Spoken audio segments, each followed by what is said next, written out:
What's up, everybody? Welcome to the Inside D3 show. I'm your host, Morgan Cheatham, back with a brand new intro for you guys. If you're one of our new viewers, then thank you for checking us out for the first time. If you're one of our day one viewers, then we appreciate you for sticking around since the beginning. So before we get started today, make sure you check us out on our website, InsideD3.com. Follow us on our Instagram and Twitter at D3Inside. Subscribe to our YouTube channel, Inside D3 Athletics, where you can find all of our episodes as well. If you happen to be on the go and can't watch our videos, you can listen to our podcast on iTunes, Spotify, and Anchor.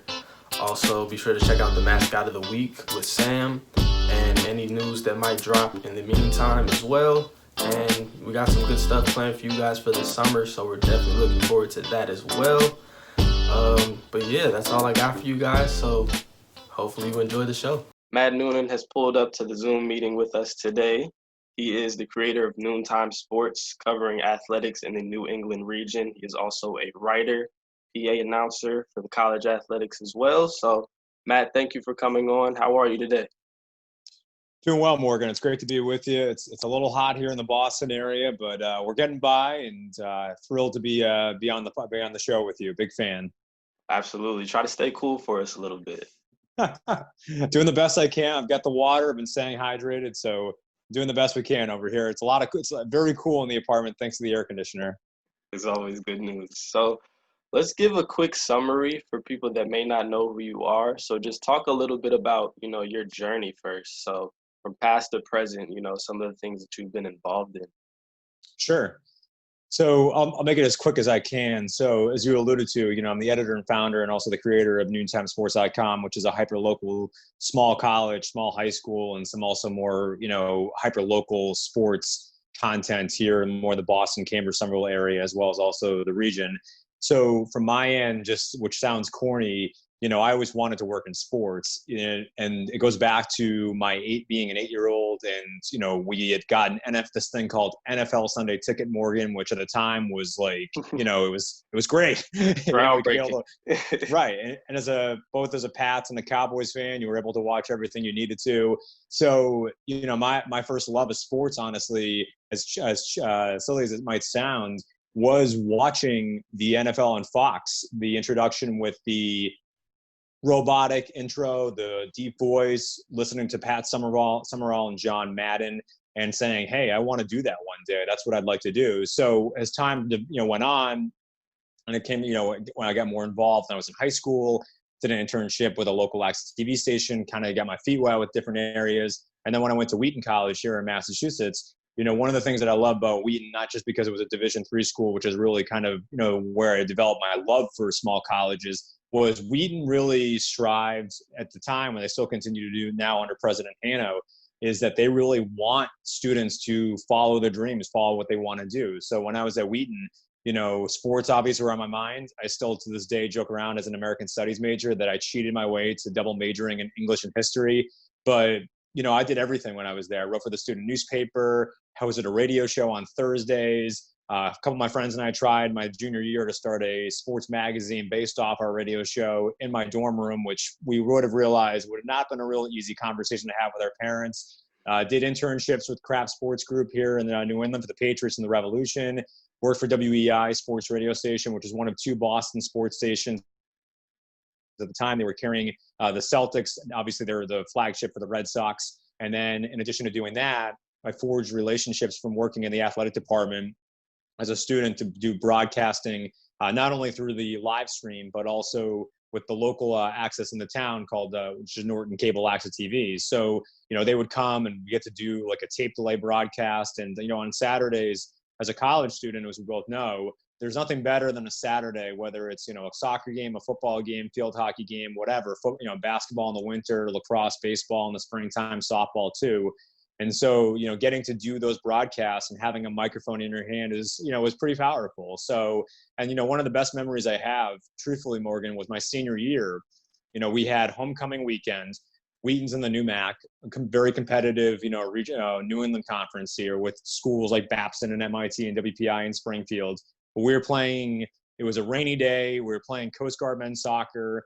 And the cool thing was, in addition to having the Norton Cable Access TV there to film the game, they were able to have a sound crew that was hosting for the homecoming weekend that was able to tap in to the feed. And they sent it to a tent where it was for alumni that were able to come back and they could have food and they could watch the game. And in my opinion, it felt like, hey, you're broadcasting. There's people sitting in a sports bar, basically, that are listening to this game. And it was a really bad day. It was coming down, rain, sideways. And it was a great game. It came down to double overtime. Wheaton ended up winning it. And it was funny because the next day, we just got so many fans that came to that game.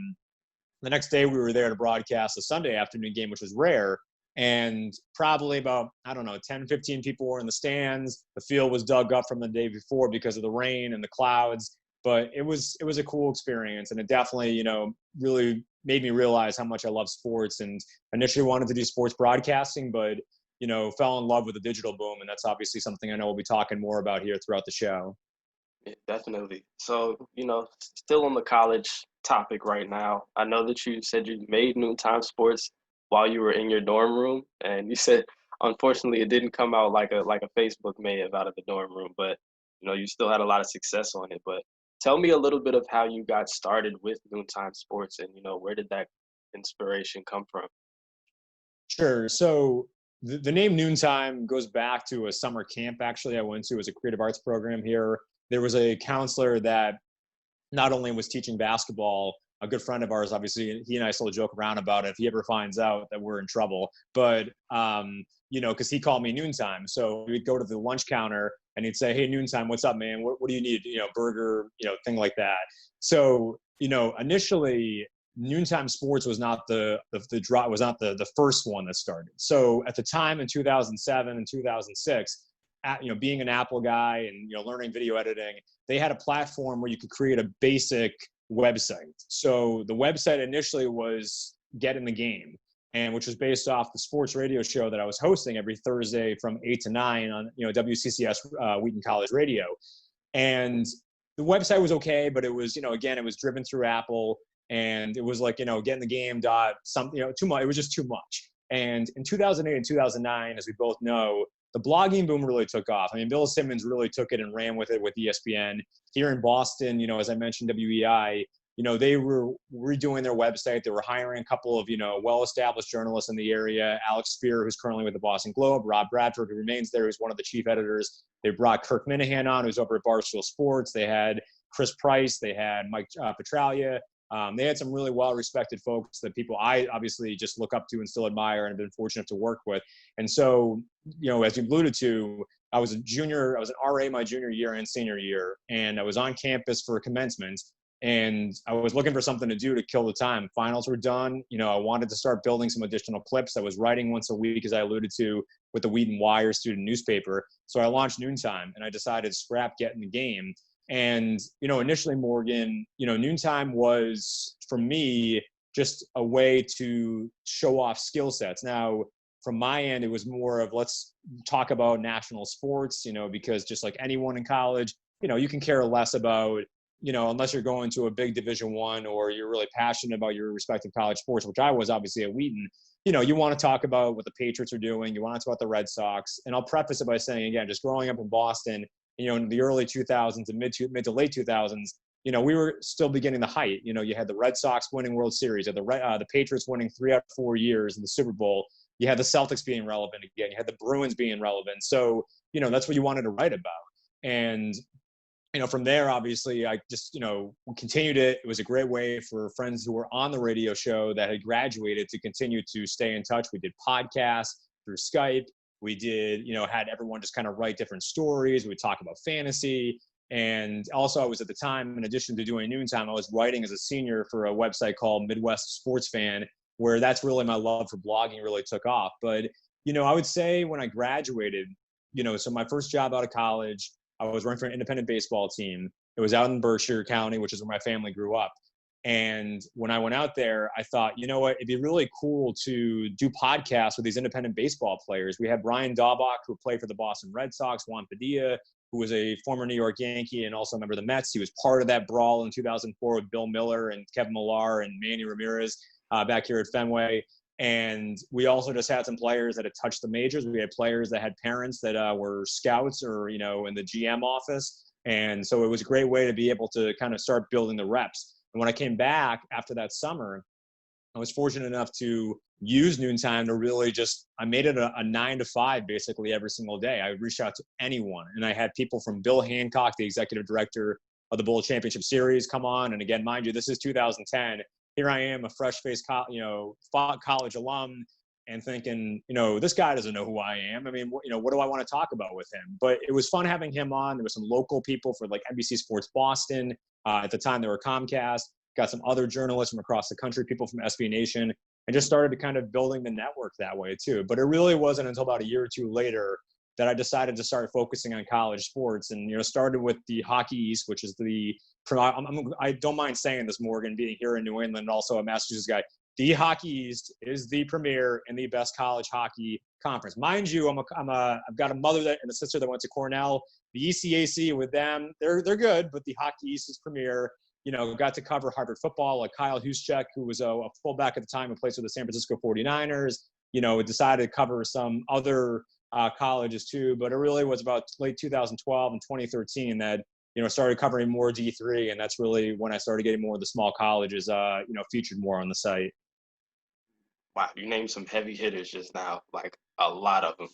So I want to know though. I know obviously everything probably wasn't at a height like that for the beginning of the stages of you bringing out Noontime Sports. So what were some of the hardships that you faced along the way building that from the ground up? Sure. So one of the toughest things, and I was having this conversation on a podcast the other day, is we're living in a time right now where there's so much uncertainty. So it's almost, I kind of encourage people through my LinkedIn account when I do videos to start blogging, start doing videos, just, find something you're passionate about and just start creating content. So, from the get-go, 2011, 2012, when I started laying down the foundation, it took a real long time to start really kind of establishing yourself. So the first couple of years, Morgan, I had to go out to do all these games. I had to be at practices. I had to show my face, because a lot of people were saying, who's Matt Noonan? What's this Noontime Sports about? And that's something that it takes time. Now, I had started, like I said, Noontime Sports in 2009. At the time, obviously, I didn't imagine that I would continue doing it 11 years later. But one of the things that I found was, when I've kind of focused on it more recently over the past couple of years, just because of, being self-employed and obviously this being the driver, is that, you have to go out, you have to build those relationships, you have to gain trust. And it's so important to do that, because you can say to someone, hey, I want to cover football, I want to cover, swimming, I want to, be there to do features on tennis teams or track. But I think that showing up, and number one, is so important. Number two is, creating the relationship. The first couple of calls I had were difficult because, you're on the phone with a football coach and they don't really know who you are. When I decided to start covering really more college football, I started with more at the lower level with the Division III. So I vividly remember that first call I had with Keith Emery, who's the former coach of Western New England. Jason LeBeau is over there now, is doing a great job. Then, Tom Kelly, who's the current athletic director and also a former head football coach at Framingham State. Just a great, two great folks to speak with. There was conversations with like Sean Quirk, who was the former Endicott men's lacrosse coach, who is obviously still involved with athletics over there and the current coach of the Boston Cannons. So over time, it really was just building those relationships, getting out to games, getting to know sports information directors or athletic communication offices, putting a face with the brands. And then after time, as time went on, it became a little bit easier to, maybe send an email. So for instance, I'm here on the eastern part of the state, getting out to say like a Springfield or a Williams College, or up in Maine, talking to someone from Colby or Bates or Bowdoin. It's a lot easier, like we're doing right now, where hop on Zoom, do a phone call, do a Skype. And that's just kind of the way that, I've been able to build that, doing that too. There's still people out there that are still learning about the brand, believe it or not, even though 11 years into this, but it's what I'm passionate about. It's what I love. And it's been a great way to make so many great contacts within the D3 world. Yeah, definitely. So I want to know, has your approach changed since you've been, a little bit grounded in your house with the quarantine and everything, or have things pretty much been pretty much the same? That's a great question. I did have to make some pivots, Morgan. So, initially at the time, Noontime is focused, in the fall on football. We'd done the whole football season, the polls, players of the week, games, interviews, all that type of stuff. At that point in March, there was still NCAA basketball tournaments that were going on. You had hockey, you had track, you had a lot of the winter sports were not done. And by the way, you have spring sports starting up. And I can speak as an official that, refs lacrosse in the high school world and the middle school world, we had just had our referee meeting here for Eastern Mass Lacrosse Officials Association. And I came back, I'm saying to my wife, I'm ready to go. Can't wait to be on the field. I got my, rule book here. I'm ready to roll. But when everything started shutting down, you have no games to cover. You have to really pivot. So one of the things that was really big for me right out of the gate was, a colleague and a friend, James Baker from In the D3 Football Huddle with Frank Rossi. He had said to he pitched this idea to me. He's a Hobart alum, played football. He said, I did this, all decade team.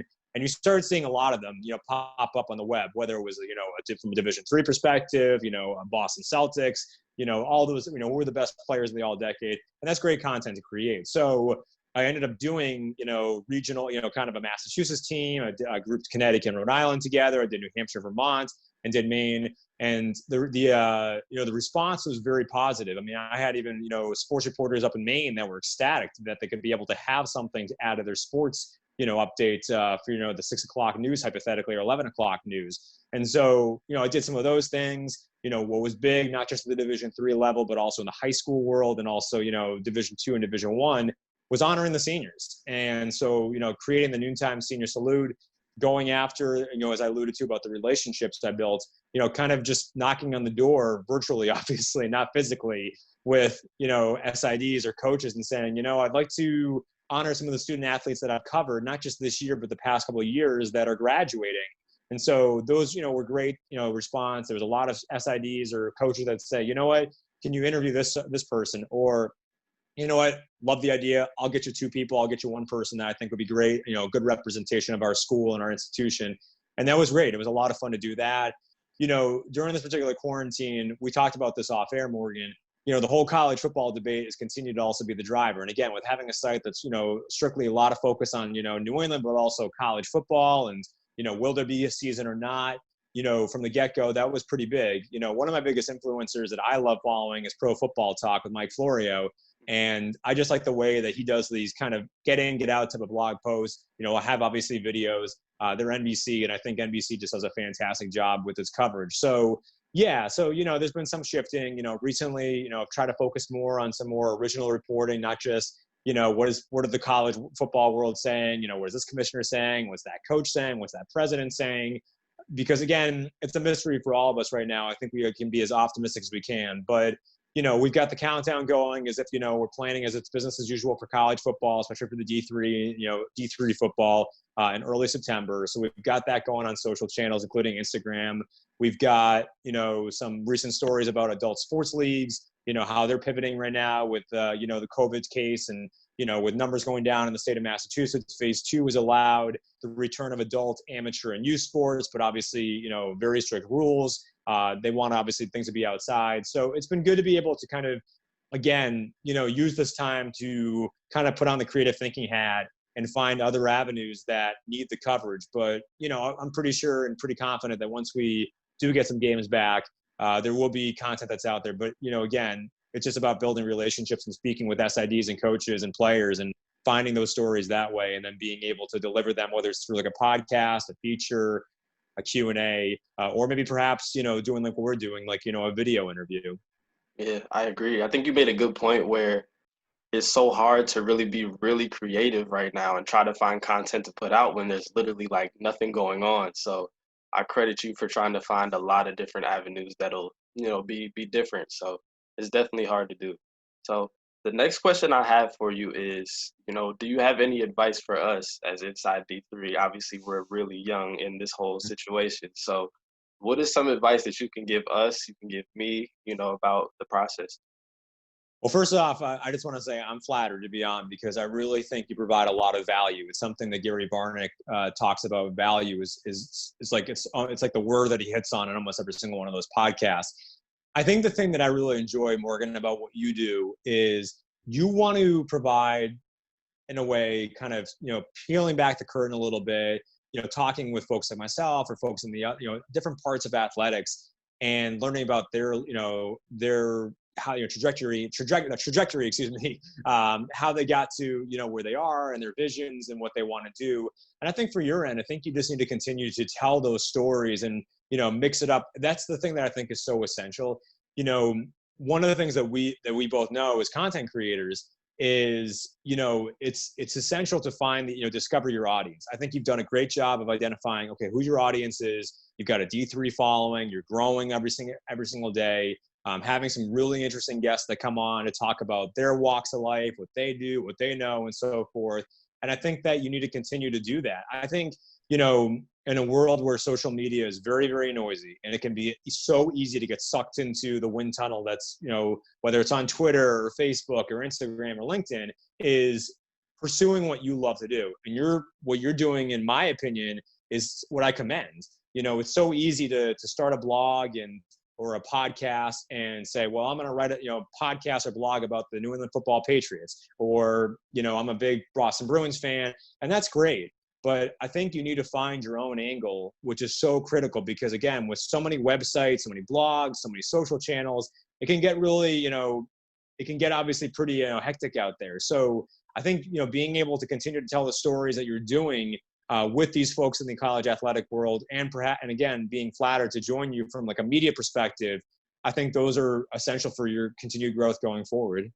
Yeah, thank you so much. I know, like, you really hit the nail on the head where you're talking about just having everybody tell their stories. I feel like everybody has some type of story and some type of, history that needs to be shared, and people need those spotlights that may not get them.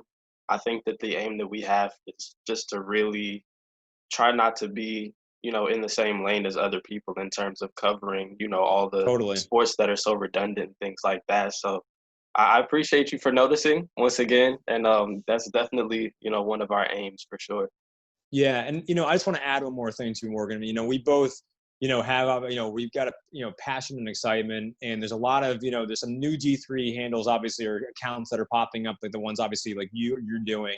And I think that the D3 world appreciates, this type of coverage, because, we both know that Division I and pros, especially in major cities. I mean, you're down in a major city, I'm up here in a major city. It can be tough to just get attention, when you've got professional teams, Division I teams that are going to be obviously like, where the newspapers or the websites or the TV stations and the radio stations and the podcasts are going towards. So I think being able to provide that outlet and that avenue is essential. And the other thing I would say is, as we both know, Division III really prides itself, which I love, is the whole student athlete, student being the first part, athlete, of course, being the second part. And you're absolutely right. Everyone has a story that needs to be told. And there's a lot of great things. I mean, I'll just quickly give you a quick anecdote, which is, when I worked at MIT during the 2014-15 school year, it was really eye-opening, to be able to get to know some of these student athletes that were doing so much. It wasn't just, them scoring, the game-winning goal on the soccer field, or, finishing first in a relay, or leading a relay in track or swimming, or like, water polo or squash. But I think that when you got to know that the internships they were doing, or the jobs they were holding, or the things that they were studying, was just really inspiring to me. And I think that those are angles that need to be highlighted more. It's great when a student scores the game-winning touchdown. It's great when, they clinch a conference title or share or a crown in some ways too. But as we both know, there's always a little bit more to that story. So if you can read between the box score and be able to find that story, you can really create the value of not just for that student athlete and that team and that program, but for that school and even for that conference as well. I couldn't agree more, definitely. So my last question for you, obviously you're a Wheaton College graduate, Division III school, and you went on to cover Division III sports as of now. So what was it that made you stick to Division III? I think it's the people. We're very fortunate in this neck of the woods. I mean, I couldn't ask for a better group of coaches or SIDs to be able just to, and just staff, you get to meet, the biggest thing that I've enjoyed throughout, and the student athletes. I don't want to forget the student athletes. How could we forget them? Because, we're telling the stories about them. I think that's really what it is. As I mentioned, again, being a Wheaton alum, I'm not sure if I would have had maybe the same affection that I do for small colleges or, small high schools just because of coming out of Wheaton. But I think that in my mind, there's so much a small school, a Division III can do. And a lot of these student athletes, not just the Wheaton students that are going off to play baseball or do some great things, a lot of them are doing, are passionate, are excited. I mean, I can't tell you the amount of folks that I've come across through social that are Western New England alums, and they love following Western New England football, Western New England basketball, any sport, lacrosse that they're attached to. So there's a lot of really exciting folks out there that, have so much passion like we do, Morgan, for Division III. But I think at the end of the day, I think it's the people. There's nothing better than showing up to the field or showing up to the gym and, whether I'm doing, announcing or, covering for Noontime or, doing a story or taking photos or videos for something that I'm doing or just interacting.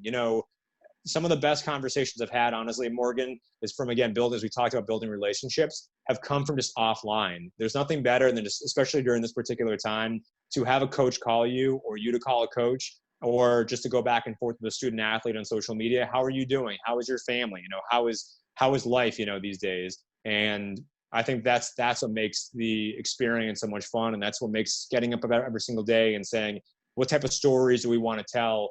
That's what makes it enjoyable. And I just want to plug really quickly, one of the recent stories that I just posted was about Joe Varia and Ryan Varia. It's a father-son tandem. Joe is the coach, Bridgewater State alum. Ryan transferred from John Carroll. He's a local student athlete, played here at BC High, went to John Carroll for a year and then transferred back and now is going into his senior season with his father. And to be able to tell that story about just the excitement of father-son doing something they love together and their affection for football, that's gratifying at the end of the day. So it's just being able to get on the phone and have fun conversations, because I think sometimes, you want to do an interview, but you spend about 35 minutes talking about, the latest movie or the latest quarantine exercise you're doing. And then you realize, oh my God, it's 2:30. Wait a minute, we were supposed to start talking at 2:05. But to make a long story short, it's the people, and that's what makes this job and, this path so much fun. Well, Matt, thank you so much for taking some time out of your day to talk with us. Say hi to the dog for me. I'm a dog person as well. So definitely let us know all of the plugs that you can give us, where people can find you before we get out of here. Plug everything you got right now. Sure. So you can find us on Twitter. It's Noontime Sports. Noontime Sports is still the mothership, but just like noontimesports.com. There are some of the handles that have been shifted over to Noontime Nation, but again, they're still powered through Noontime Sports. So on Twitter, it's at Noontime Sports. On Instagram and Facebook and YouTube, it's Noontime Nation. And then, if you want to link into me, I'm Matt Noonan on LinkedIn. It does say, editor and founder of noontimesports.com on LinkedIn. And Morgan, I just want to say thank you again for this opportunity. As a fan of your work, I really appreciate you, letting me come on and tell my story. But I just also want to say thank you for letting others come on and tell their stories. There's a lot of inspiration and a lot of value that you're providing, not to folks just like myself who've been out of school for 10 years, but folks that are in school right now, folks that are maybe 20 years removed, 30 years removed, and you're doing a great job. And I just want to wish you and the team behind you just, nothing but the best moving forward. Thank you, sir. Definitely means a lot. So I appreciate it. So that does it for another episode. Thank you so much, Matt, and, have a good day. You do the same. Thanks, Morgan. So that does it for another episode of the Inside D3 Show. Thank you guys again for checking in. Stay tuned for more episodes. We drop them every Wednesday on all of our platforms. Also, stay connected on all of our platforms for any stories that might drop during the week as well. And also stay locked in for the Mascot of the Week with Sam B. Rock right after this, and you do not want to miss that. So, once again, I'm Morgan Cheatham. This is the Inside D3 Show, and we are signing off.